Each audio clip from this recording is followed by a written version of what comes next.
guess what? I got a fever. And the only prescription is more cowbell.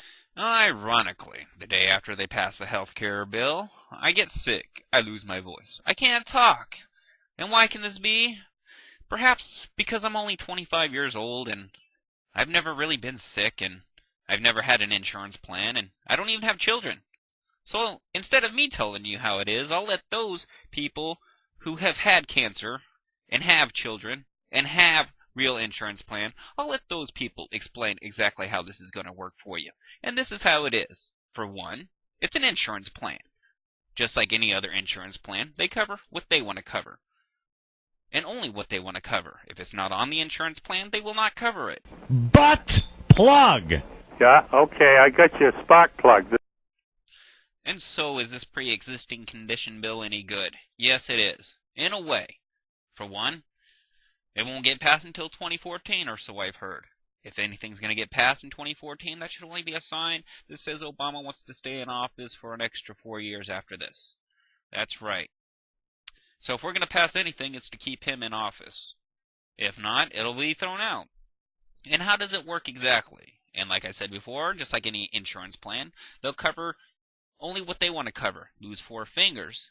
And if they don't cover that specific operation, then you're not going to get it. That's why the public option is needed, and that's why you didn't hear the public option on the original video.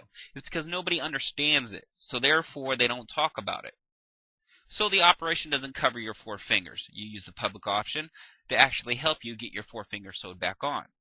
That's how it works. Vice versa, how does the insurance company work? They're going to force you to buy insurance company, and just like my wife, I got sick and was on her company insurance. If their company insurance premiums go up, they're going to fire you, just like they fired my wife and hired somebody that wasn't sick. You see how that works? So their insurance premiums don't go up, but yet they still get the tax cuts. So who does this really benefit? See more than anybody else. Okay, bend over. Thank you for watching. Hi guys! Remember this car magnet, Jesus is the reason for the season? Well, I got a new one. This one says, supporting drug-free kids. I thought it said supporting free drugs for kids, but I guess this is still good. Yeah! I'm not just a dyke, I'm also a thespian. By the way, don't trust the U.S. Post Office. A guy was arrested recently because 2 pounds of marijuana were found in his home after the post office reported that he was buying equipment for a grow room. First of all, I want to know how the post office knew what this guy had to begin with. And second of all, how can they just assume, oh, he must be growing marijuana? Third, how is it the place of the post office to report any suspicious activity? Unless something that is in and of itself illegal is being transported through the mail, the post office should have no say whatsoever. Whatever happened to freedom? Whatever happened to the 4th Amendment? Did we lose that under Bush, or has that just been gone for a long time and no one noticed? This guy sure ain't doing nothing about it, that's for sure. Speaking of tattletales, here's an interesting tidbit for tax season. Did you know that if you know someone who's cheating on their taxes for a significant amount of money, and you report them to the IRS, you can get up to 30% of the amount that they were defrauding the IRS for.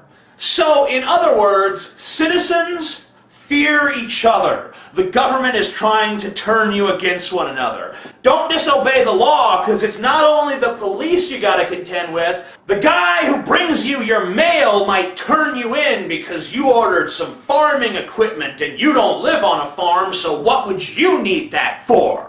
Like it's any of his business. You think you can trust your neighbor? You can't trust your neighbor because your neighbor might find out that you cheated on your taxes and he might see a quick opportunity to make a couple of bucks by stabbing you in the back and being a snitch. Maybe instead of stars and stripes on our flag, we should just have a picture of a rat eating another rat. And hey, you know what happens if you get a bunch of rats and a snake in the same cage? The rats will run amok. They don't even care about the snake. They don't even notice the snake. They just have fun. They scamper around, they dance, they do their happy little jigs, and then one day the snake gets hungry and he eats a rat. And all the other rats, they freak out. They're like, what if the snake eats me next?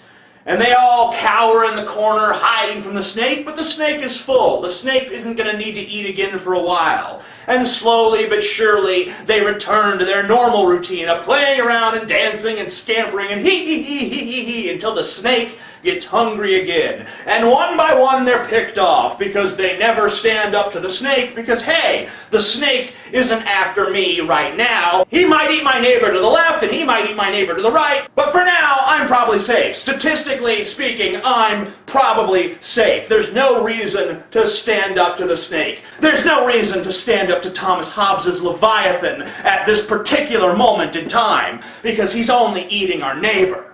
By the way, do you like my shirt? Product placement for the win and or lose. I'm the Amazing Atheist. I had sex with your wife and it was awkward. Bye. Hi guys, one more thing that I forgot to mention. Favorite this video or die! By the way, the question of the day is this, and it really has nothing to do with this video, it's just a matter of morbid curiosity for me personally. What is the most disgusting thing that you've ever seen another person do?